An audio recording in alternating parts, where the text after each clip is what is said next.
ನಿನ್ನೆ ತಡರಾತ್ರಿ ಸುರಿದಂತಹ ಧಾರಾಕಾರ ಮಳೆಯಿಂದಾಗಿ ಇಲ್ಕಲ್ ಮತ್ತು ಗೌರಬಾಳ ಗ್ರಾಮಕ್ಕೆ ಹೊಂದಿಕೊಂಡಿರುವಂತಹ ಅಂಡರ್ ಪಾಸ್ನಲ್ಲಿ ನೀರು ನಿಂತು ಸಾರ್ವಜನಿಕರು ಪರದಾಡುವಂತಹ ಪರಿಸ್ಥಿತಿ ಎದುರಾಗಿದೆ.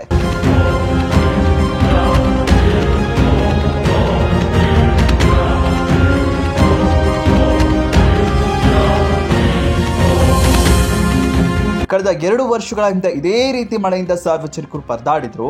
ಮಳೆಯಿಂದ ಆಗುವಂತಹ ಈ ಸಮಸ್ಯೆಗೆ ಯಾವಾಗ ಶಾಶ್ವತ ಪರಿಹಾರ ಎಂದು ಸಾರ್ವಜನಿಕರು ಮಾತನಾಡಿದರು. ಇಲ್ಕಲ್ ತುಂಬ ಹೋಗುವ ಏನು ರಸ್ತೆಯಲ್ಲಿ ಅಂಡರ್ ಪಾಸ್ ಮಳೆಗಾಲ ಬಂದಾಗ ಪೂರಾ ನೀರು ನಿಂತು ಹೋಗೋ ಬರೋರಿಗೆ ಭಾಳ ತೊಂದರೆ ಐತಿ.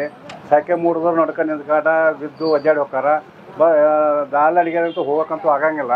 ಹಿಂಗಾಗಿ ಎಷ್ಟು ಸಲ ಇದು ಮಾಡಿದ್ರು ಸಹಿತ ಅವ್ರು ಏನು ದರ್ಕಾರ ಮಾಡೋಂಗಿಲ್ಲ. ಅದಕ್ಕೆ ದಯವಿಟ್ಟು ಮಳೆಗಾಲ ಬಂದ್ಕೂಡಲೇ ಎಲ್ಲರಿಗೂ ಶಾಲೆ ಹುಡ್ರಿಗೆ ಹೋಗೋ ಬರೋ ಹಳ್ಳಿ ಮಂದಿಗೆ ಸೆಕೆ ಮೂಡಿದವ್ರಿಗೆ ದಿನನಿತ್ಯ ದೊಡ್ಡ ಸಮಸ್ಯೆ ಐತೆ. ಅಲ್ಲಿ ಬೇರೆ ರಸ್ತೆ ಇಲ್ಲ ಹೋಗೋಕೆ.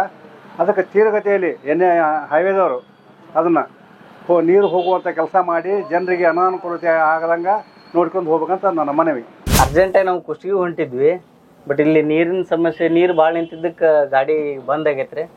ಭಾಳ ಪ್ರಾಬ್ಲಮ್ ಆಗೈತೆ ರೀ. ಈಗ ಗಾಡಿನೂ ಸ್ಟಾರ್ಟ್ ಆಗವಲ್ದು. ಇನ್ನಷ್ಟು ಅಪ್ಡೇಟ್ಗಳಿಗಾಗಿ ಫಾಲೋ ಮಾಡಿ ವಿಜಯ ಧ್ವನಿ ನ್ಯೂಸ್.